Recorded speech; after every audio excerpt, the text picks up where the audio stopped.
Yang pertama, pemrograman binary tree. Setiap simpul memiliki paling banyak dua anak binary tree banyak digunakan dalam algoritma dan struktur data dasar. Yang kedua, binary search tree atau BST. Versikus dari binary tree di mana setiap simpul mengikuti aturan. Anak kiri memiliki nilai yang lebih kecil dan anak kanan memiliki nilai yang lebih besar daripada simpul induknya. Yang ketiga, branched trees seperti AVL trees dan red black trees yang memastikan pohon tetap seimbang untuk operasi yang lebih efisien.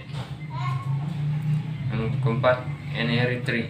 Setiap simpul memiliki hingga n anak, digunakan dalam berbagai aplikasi seperti tree dan representasi file system. Yang kelima, tree atau prefix tree. Pohon khusus untuk menyimpan koleksi string yang digunakan dalam pencarian kata dan penyelesaian otomatis. Tree adalah contoh pemrograman yang sederhana berbentuk pohon namun sangat berguna untuk memvisualisasikan dan memahami struktur direktori di sistem Unix Linux. Dengan berbagai opsi yang tersedia, tree dapat disesuaikan untuk menampilkan informasi yang paling relevan bagi pengguna, memudahkan navigasi dalam pengelolaan file di lingkungan berbasis terminal. Pemrograman tree dalam konteks struktur data mengacu pada penggunaan struktur data pohon atau tree untuk menyimpan, mengelola, dan mengakses data secara efisien. Sedangkan struktur data pohon adalah representasi hierarkis yang terdiri dari simpul atau nodes yang saling terhubung dengan satu simpul sebagai akar atau root dan simpul-simpul lain sebagai anak atau children. Operasi dasar yang pertama, transversal, mengunjungi semua simpul dalam satu pohon dengan cara tertentu. Metode transversal meliputi yang pertama, preorder transversal, mengunjungi akar terlebih dahulu, kemudian anak kiri dan akhirnya anak kanan. Yang kedua, in order transversal, mengunjungi anak kiri terlebih dahulu, kemudian akar dan akhirnya anak kanan. Digunakan dalam BST untuk mendapatkan urutan elemen yang terurut. Yang ketiga, post order transversal, mengunjungi anak kiri terlebih dahulu, kemudian anak kanan dan akhirnya akar. Yang keempat, level order transversal, mengunjungi simpul berdasarkan tingkatnya, dari atas ke bawah dan dari kiri ke kanan.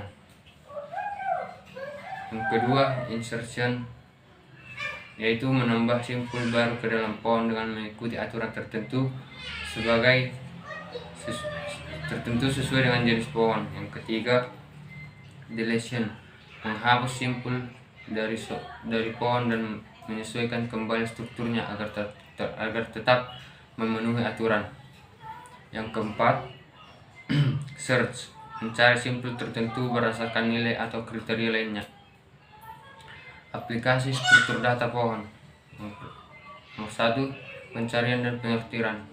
BST dan AVL tree digunakan untuk operasi pencarian dan penyortiran yang efisien. Yang kedua, kompresi data. Huffman tree digunakan dalam algoritma kompresi data.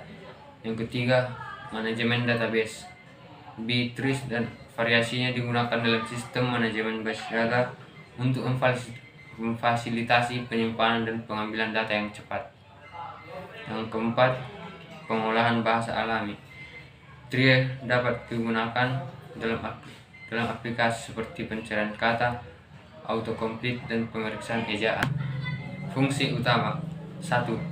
Visualisasi untuk direktori, menampilkan struktur direktori dalam bentuk pohon, membuatnya lebih mudah untuk memahami bagaimana direktori dan file tersusun.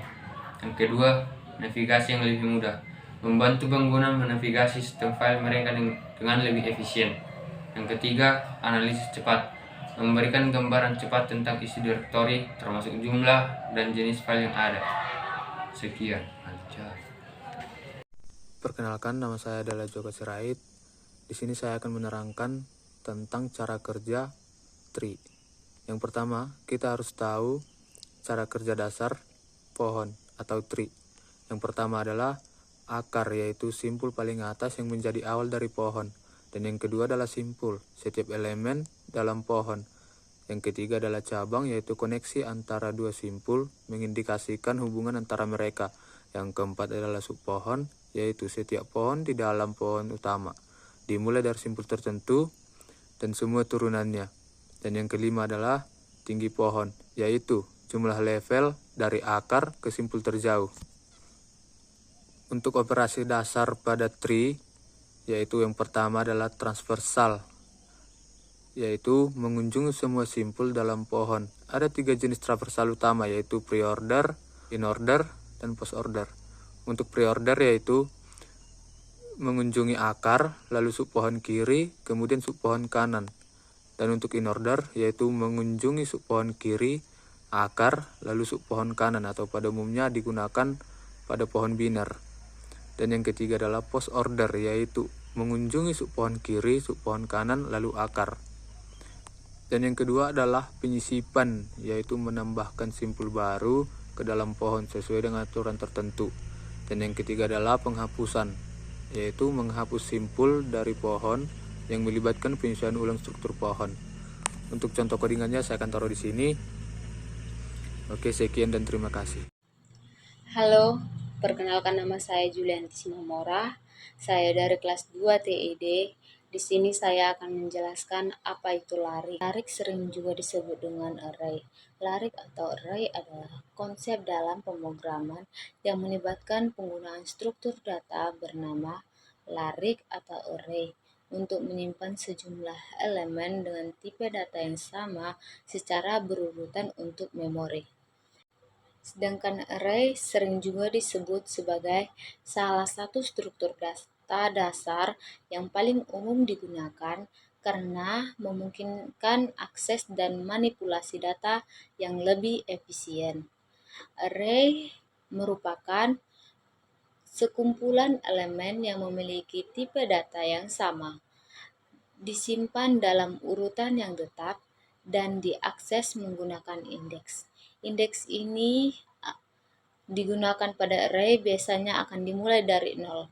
Meskipun beberapa pemrograman menggunakan indeks yang dimulai dari 1, tetapi array akan tetap menggunakan indeks yang dimulai dari 0.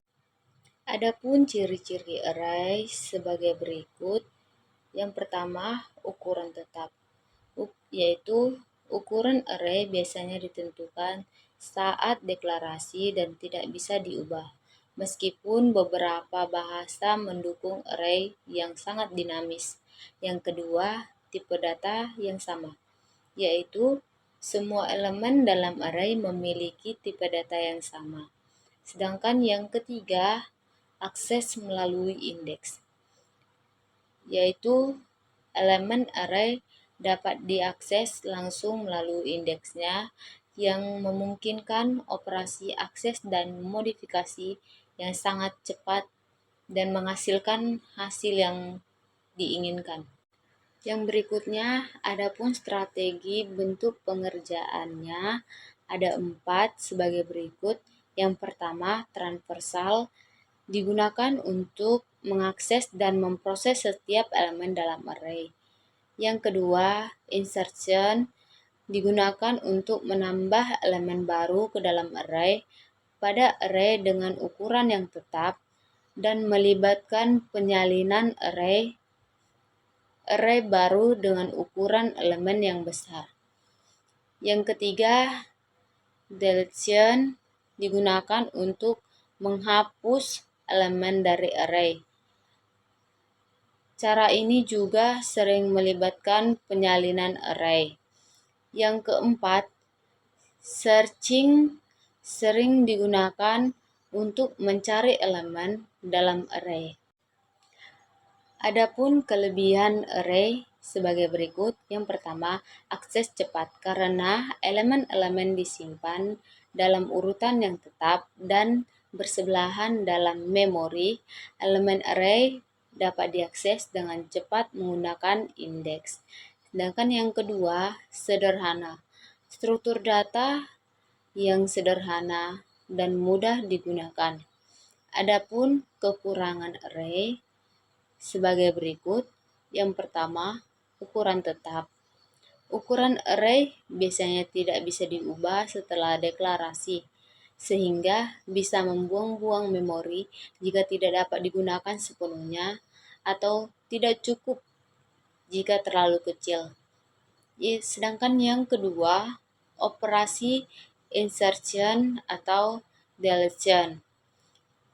Yang lambat, operasi penambahan atau penghapusan elemen memerlukan penyalinan elemen lain yang bisa jadi tidak lebih efisien atau lebih sulit.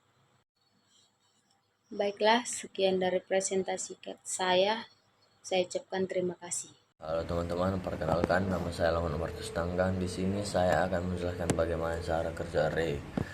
Saya akan menjelaskan mulai dari bentuk deklarasi. Bentuk deklarasi itu adalah misalnya integer nilai dalam kurung 2 titik koma. Integer itu sama dengan jumlah elemen, nilai sama dengan nama array, dan 2 adalah tipe data. Selanjutnya saya akan menjelaskan inisialisasi. Inisialisasi merupakan bentuk pemberian nilai pada array. Ada dua cara bentuk inisialisasi, yaitu pada saat deklarasi. Contohnya integer nilai dalam kurung sama dengan 70, 40, 20, 35, dan 27. Dan cara kedua itu memberi nilai satu persatu pada indeks array secara berurut. Nilai 2 sama dengan 70, nilai indeks 3 sama dengan 40, nilai indeks 4 sama dengan 20, nilai indeks 5 sama dengan 35, nilai indeks 6 sama dengan 27. Nah, itu adalah contoh inisialisasi. Di sini saya akan memberikan contoh cara kerjanya. Pertama-tama buat dulu public class lyric. Nah, setelah di public static void, di bawah public static void, teman-teman perlu ketikkan integer dalam kurung yang peta sama dengan integer dalam kurung peta data titik koma. Data sama dengan new integer, masukkan indeks berapa yang indeks berapa yang diinginkan, yang dicari, titik koma. Masukkan data yang diinginkan. Misalnya teman-teman ingin memasukkan data sampai 4. Biar saya jelaskan. Data 0 sama dengan 70 titik koma, data indeks 1 sama dengan 40 titik koma, data indeks 2 sama dengan 20, data indeks 3 sama dengan 35 titik koma, data indeks 4 sama dengan 27. Lalu selanjutnya cara mencetak isi larik. Pertama-tama ketik sistem out println, isi larik pertama yang diinginkan. Misalnya data di larik pertama 0 tadi itu sama dengan 70, masukkan data 70. Begitu juga langkah selanjutnya sampai data kelima. Nah, di sini juga saya akan menjelaskan contoh cara menjumlahkan matriks. Pertama-tama buat kelas dengan public class larik 1. Lalu di bawah public static void ketik integer 1, i titik koma. Lalu ketik integer hasil dalam kurung peta 2 kali sama dengan new integer indeks berapa yang diinginkan. Lalu yang kedua ketik integer dalam kurung peta 2 kali matriks 1 sama dengan masukkan angka yang Anda inginkan. Misalnya kami di sini menginput 4,6 lalu 7,9 titik koma. Integer titik peta matriks dalam kurung peta matriks 2 sama masukkan data yang diinginkan. Kami memasukkan data 5,2 dan 6,8. Lalu ketik sistem sort println untuk menampilkan elemen matriks pertama. Lalu ketik for itu perulangan. Lalu masukkan for buka kurung i sama dengan 0.2, i lebih besar dari 2. .2 i plus tutup kurung buka kurung kurawal. for dalam buka kurung J sama dengan 0.2 J lebih kecil dari 2 titik koma J plus plus dalam kurung buka kurung kurawal, lalu ketik sistem short println buka kurung metrik 1 buka kurung lagi I buka kurung lagi J tutup kurung lalu berikan titik koma. Nah, sekian dari saya. Terima kasih.